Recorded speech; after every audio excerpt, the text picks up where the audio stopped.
Hi, everyone. Thank you for coming. What am I talking about today? Let me just hide footing. There we go. What am I talking about?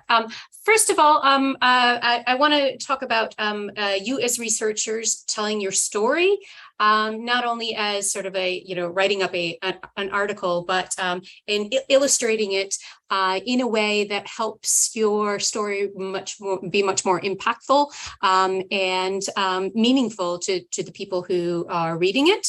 Then I'm going to go over some basic principles of making graphs, but I'm not going to be actually showing you how to do any particular graph in any software, just going over how some choices can be better or not so good for whatever you're trying to say. And I'm going to be talking about caterpillars and penguins.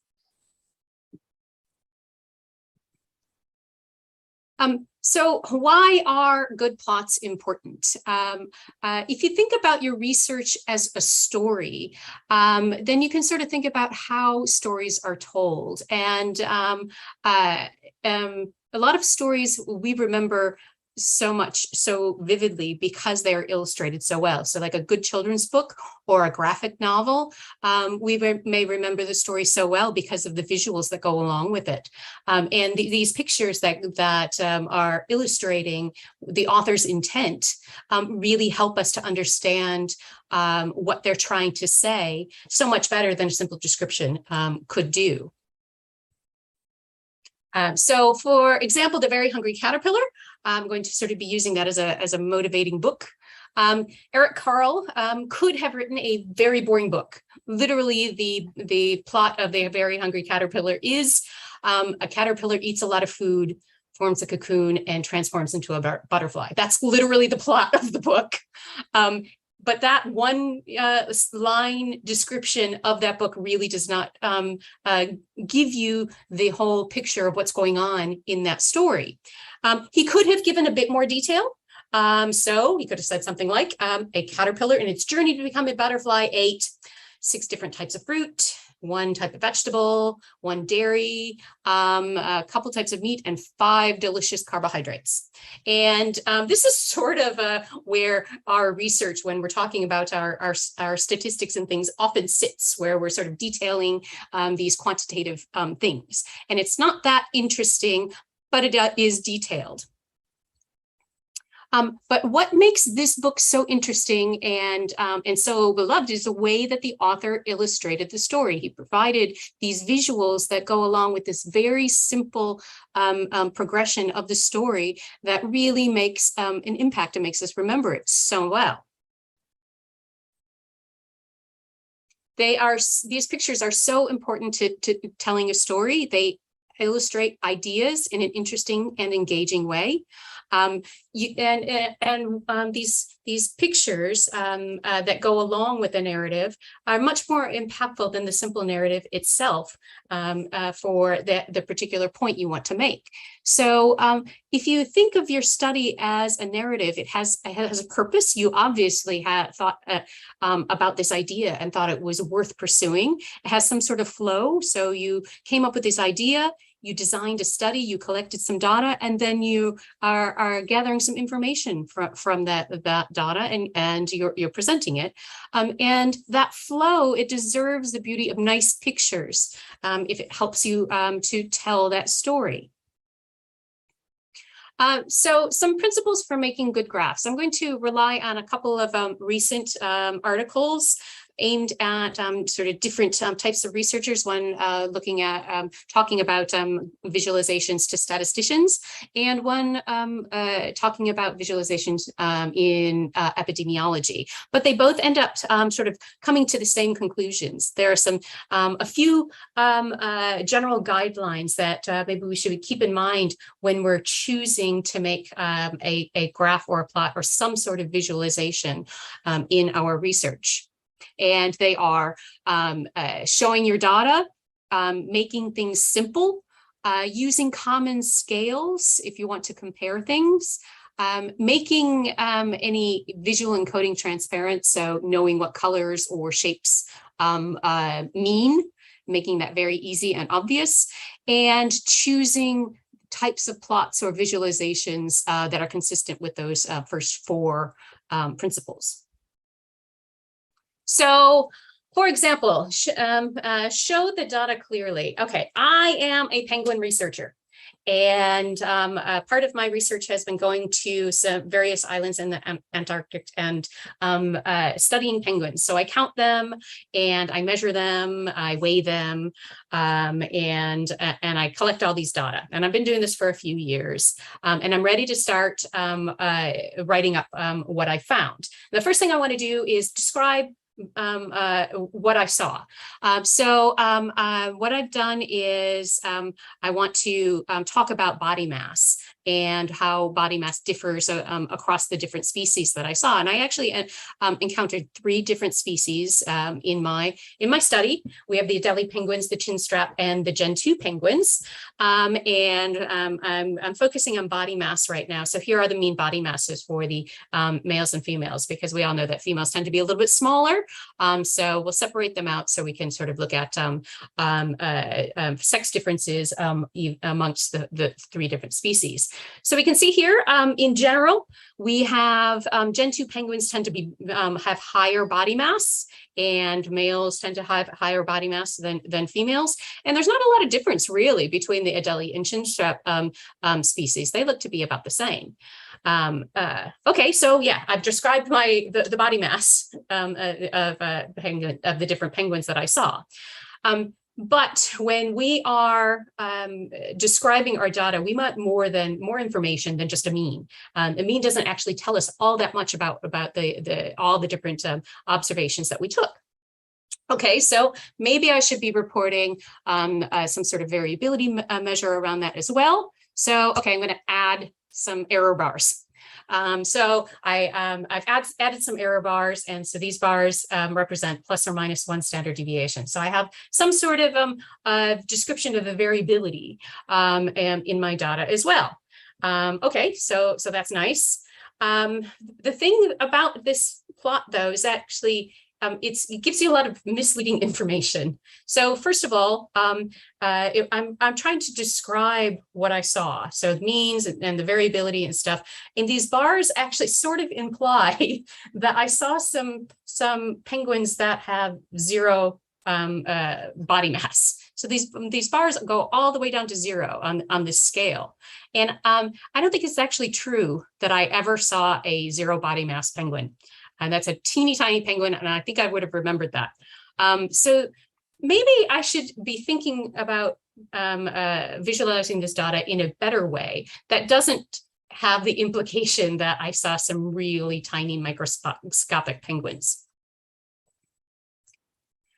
So instead, when we're talking about distributions, often we think box plots. Box plots are really good, and they are, because they can show us where the middle 50% of our observations lie, where sort of the median is, whether or not we see some skewed distributions.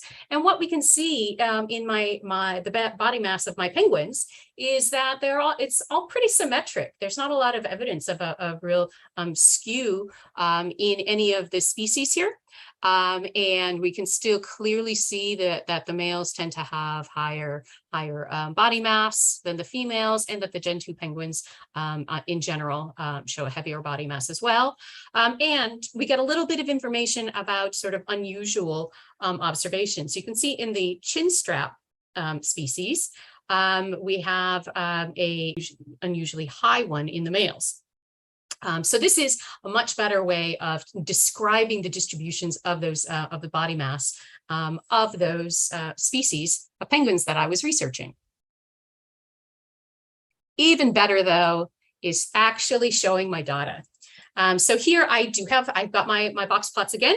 I've got clearly the middle 50% of the distributions marked and the median marked, but I've also superimposed the actual individual data points within each group over my box plots.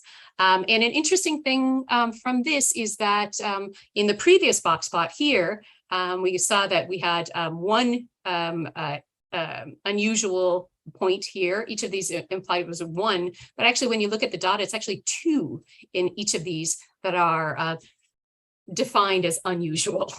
By superimposing the actual data points, you get a little bit more information about the actual distributions, and I'm actually showing my data very clearly here. So this is a better visualization, a better figure for my desire to describe the body mass of these three different species in my research.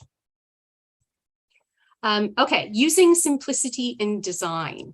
Now I'm also looking at, hey, does that body mass change over time? I've gone back to these islands several times. And so from 2007 to 2009, what I want to know is, does the body mass, mean body mass change? So here I have my data, and here's a lovely plot. And we can see we've got all three species on here. The solid line are the Adelie penguins, the large dashed line are the Gentoo penguins, and the dots are the chinstrap penguins. I have not done a very good job labeling my plots. It says mean body mass of the Adelie penguins, but that's not actually a very good label at all. It should be mean body mass in grams. My years are a little bit odd here, so I haven't done a very good job with this plot at all. But the things to note about this plot are that it actually is very difficult to figure out what's going on. Basically, all I can say with a quick glance at this is that there doesn't seem to be much change over time in any of the species. But I can't actually very easily make any comparisons. It's really difficult for me to remember in my head, okay, the solid lines are the Adelie penguins and the dotted lines are the chinstrap penguins. Okay, so what do I think about those? Those are about the same. The big dashed lines are the Gentoo penguins, and those tend to be higher. It's hard to keep all of that information in my head all at once. So this is a bit too complex for my brain to handle. The other thing that is not so great about this is that the error bars that I've created are overlapping a lot. And so it's hard to tell which error bar goes with which point. So there's just a lot of very confusing stuff going on in this plot. This plot, so instead I decided to split them up. And this plot is literally the same thing as the previous one. It's just splitting up the plot by species. And I took away the differences in lines because when I paneled them in this way, I didn't need that extra bit of complication to indicate which species the line belonged to. And here we can very clearly see, first of all, that there's not a lot of change going on. The Gentoo penguins are obviously much higher in body mass than the other two, and the other two are really quite similar, although the chinstrap penguins seem to show a bit less of a difference between the males and the females over time.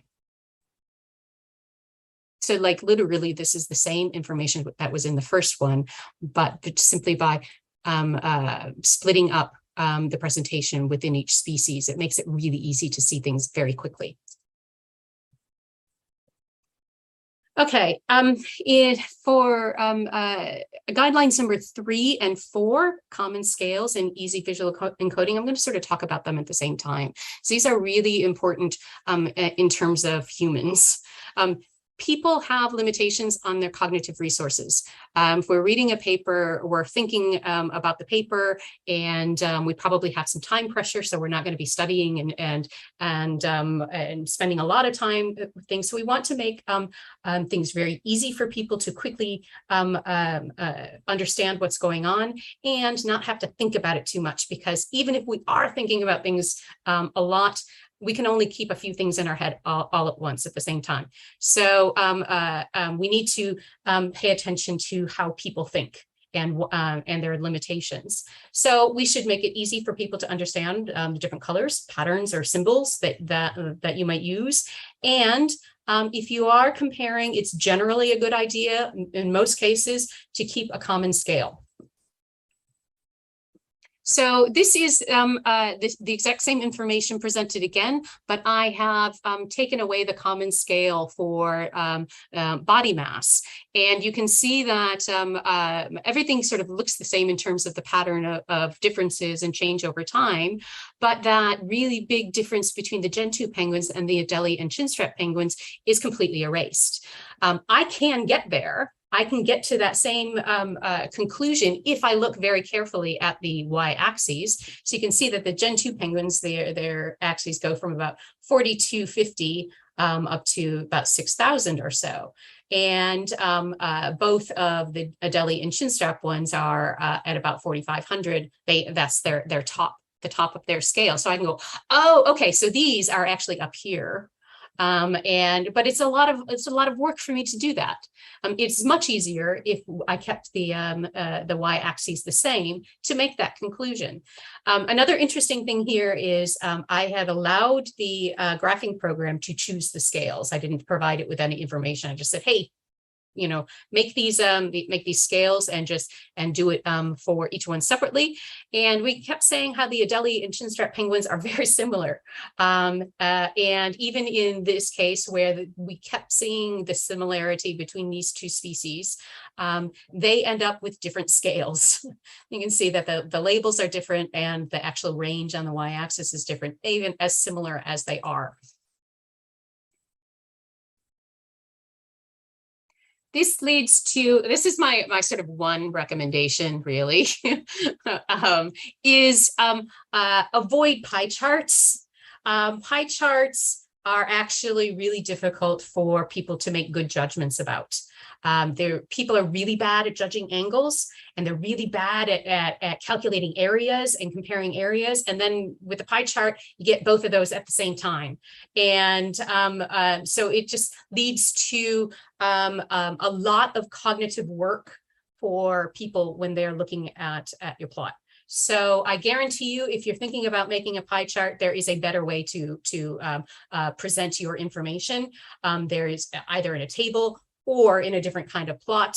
It's just not a good idea. And this is sort of a demonstration of that for me as a penguin researcher. So one of the other things that I wanted to tell a story about was I had this feeling in my head thinking back that I just kept seeing more and more Adelie penguins over time, and fewer of the other ones. So I wanted to check out the proportion of Adelie penguins versus chinstrap penguins on Dream Island and versus Gen 2 penguins on Bisco Island. Here, I've made some pie charts over time, and you can see that I guess it looks like the Adelie penguins, the gray ones, sort of increase a bit, but I really can't tell, you know, I can't estimate any difference here or what that difference is, and I can't really tell if there's any change here. And with the chinstrap ones, yeah, it does look like there's a bit of change, but I can't really tell if this is different from that. It's just really hard for me to make a lot of judgments beyond like maybe, I suppose. And with this sort of time element, it's not a very good representation of that change over time. Here's a sort of a less bad, I guess, representation of the same data where you can sort of see the Gen 2 population proportion decreasing a bit, but there doesn't seem to be any difference between 2008 and 2009. So it isn't, the Adelie penguin proportion is increasing a bit. The same thing in the Dream Island.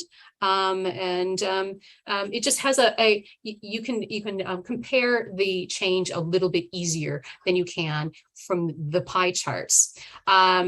Strictly speaking, I probably wouldn't provide a visualization in any article for this particular research question. These aren't particularly striking in terms of relaying information anyway. I would probably stick with a table here. But this is just sort of to demonstrate that pie charts can be, you can replace them very easily with something that's a little bit better. If you are thinking about using a pie chart to demonstrate something. Okay, number 5, use graphical forms that are consistent with principles 1 to 4. Now, the good thing about this one is that the common graphical forms that I'm sure that you have seen many, many, many times are pretty good choices to be consistent with the, being simple and clear and showing your data. So histograms and dot plots are really good in showing individual points or frequencies and distributions. Scatter plots are really good at showing relationships between 2 quantitative variables and perhaps, 1 or 2 categorical variables as well. Box plots are good for, again, for showing distributional differences and where the sort of mid 50% of your observations lie. Line plots are really good at showing how things change over time. And bar charts are good sometimes when you have some categorical data. So these are, I would say, a good, 70% of your plots that you might want to make are probably going to be something from this, small list of things. And they can help you tell your story in a striking way, but very simply. And now I'm going to talk a little bit about other things to consider when you are creating your plots. First of all, colors. You'll notice the colors that I used in these plots are definitely not something that you would get out of from default settings in any. They definitely are not what you would see. That's because I used colors based on a types of color blindness. And I highly encourage you to look some of these palettes up there. They're all over the internet. You can just put in Google, colorblind palette, and it will give you, so many hits and recommendations for particular colors that you can include if you are going to be including color in your visualization. Now, it's just it's kind to people who might have some visual difficulties with color because all the colors are still distinct from one another.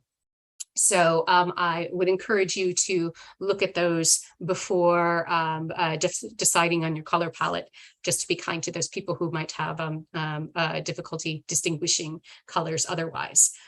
You could also double up on perception friendly coding by using a palette like that that I have here, and using different symbols or lines, but then you sort of get into the complexity, which makes it hard to determine things. So that you have to be very careful on that one as well. Think carefully about how much you want to show. In the case of my penguins and the body mass, actually showing each of those dots does help me not only see the differences in the distributions, but superimposed over the box plot, so it has had a really nice descriptive quality to it. But this may not be such a great idea. Maybe if you have 10,000 cases, you wouldn't even see your box plots anymore. It would be totally covered in your individual data points. And there are ways to get around that. You could do a random sample to sort of give an idea of what the distribution looks like. But just be careful if you are going to do something like that, that you're not overwhelming the story that you want to tell. Chart junk, I'm sure you have heard this term before.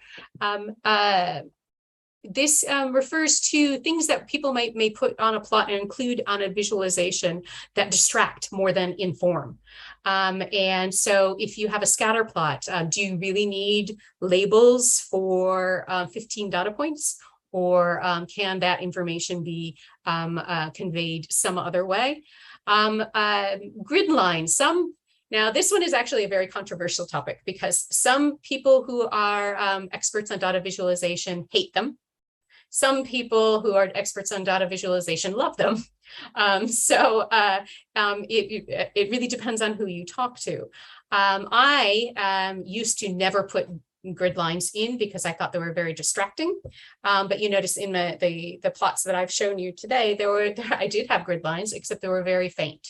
So I sort of landed on if they are in the background and they don't steal my attention, then I will keep them in. But if I find myself actually looking at the lines themselves rather than what story the plot is trying to tell, then I take them out or I rethink what I'm trying to do. Okay, so this is just to show you that even people who are making recommendations might make choices that the rest of us or some other people may not make. And this is from one of those two articles from which I grabbed these guidelines. It is from an epidemiology study looking at lifespan in European countries by age or education level. And so we have average age of death on the x-axis and the variability, so standard deviation at age 35. Okay, so we see that there is a negative relationship here, but honestly, I can't tell much more from this plot what is going on. There's a negative association, but I can't tell, is it different for males and females? What is the relationship with education level? All of these labels are really very distracting. So literally the only thing that I can see here is that there's a negative association. So the authors of the data visualization paper made some changes to this plot, and this is what they came up with. So they paneled it. So each of the countries got their own small plot, which is great. Just like I did with my my penguins over time.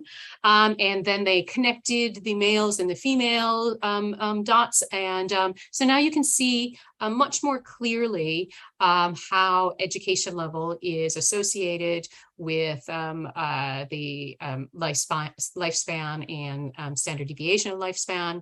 It is a much better way to present these data, and it's a lot easier to understand the differences across the countries. The thing that I object to is the grid lines. The grid lines are so salient on this plot, it's hard for me to look at it because I just keep looking at these dotted lines in the background. So this is obviously one of those points, recommendations, which I differ from the people who wrote this paper. So in summary, all of these things that I talked about are really about two things. First of all, always think about how you are helping to tell your story when you are making a picture. It is always in the service of what you want to say, and if it's what you've created doesn't make that point clearly, or there are things in it that are distracting, maybe rethink and recraft. And always be thinking about people who are looking at your plots. We have limits on our perception and our cognitive abilities, and these pictures should allow us to get over those limitations easier rather than hindering us in trying to figure out what is the important point in the visualization. I think that we can take some of those, the perspective of illustrating interesting points in an interesting way from a children's illustrator. I think it's a nice bit of symmetry because he obviously was doing some bit of data visualization in his story. So I think that's a fair trade. So for people at UNSW and other people as well, the tools that we have access to in general are statistical software packages in making plots. So those would be R and RStudio, and you can do some really nice plots with the ggplot2 package. You can do these plots in SPSS. You can do basic things, and then there are two commands, the gggraph and the graph processing language that can do some really lovely visualizations. SAS also has proc SGplot and SGtemplate. You can make some really lovely plots there too. For all of those, I'm sorry to say that if you do want to make some really nice things, you're very likely going to have to code. So SPSS does you can get part of the way by doing the point and click stuff and editing the graph that way. But if you need to remake a plot or do it again, or add in some data, you're going to have to do that all manually again. So you might as well learn to code. And with coding, you can actually have include a lot more flexibility than SPSS will allow you with the point and click. Then of course there's GraphPad Prism. I haven't used that as much, so I'm not quite sure the extent of its flexibility, but it is very very popular and often completely appropriate for what you want to say. This last one, Visio, is not a making plots from data program, but it is something that can help you do some visualizations. It's really good if you need to make a figure that's like a flow chart. So if you are trying to put in a figure and you need to track participant numbers throughout your study, Visio does that. It's purpose built for something like that. So it's a lot less clunky than trying to do it like in PowerPoint. And you can access Visio through Office 365. I don't think that we have access to a downloadable one, but you could definitely do it through Office 365. And then there's training if you do want to do visualizations by coding. I would recommend you get in touch with ResTech. In fact, today, right now, they are running one of their data visualizations in our sessions. So I'm not quite sure when the next one will be, but that's the website to go to see their upcoming training courses. And then there's an R user group as well, UNSW coders, that has drop-in sessions where you can go get some help if you're stuck. Thank you very much.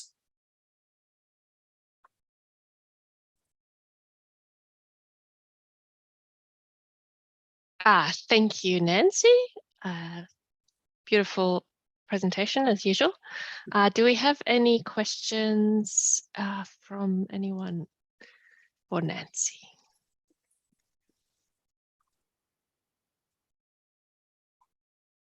Let me just scroll back to see if there were some questions earlier on.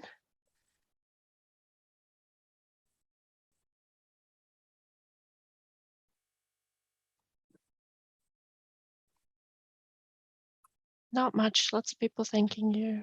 Oh, I see. Yeah, somebody's talking about the labels. Yeah, labels. It's actually kind of hard to figure out when you're making a plot, how big the font size should be. Because once you make it, you might be looking at it and it's magnified, and then when you save it, everything looks much smaller. So it can be kind of difficult, but if you are coding, you can specify those things directly in the code. And when you save it as an image file, it should maintain that size.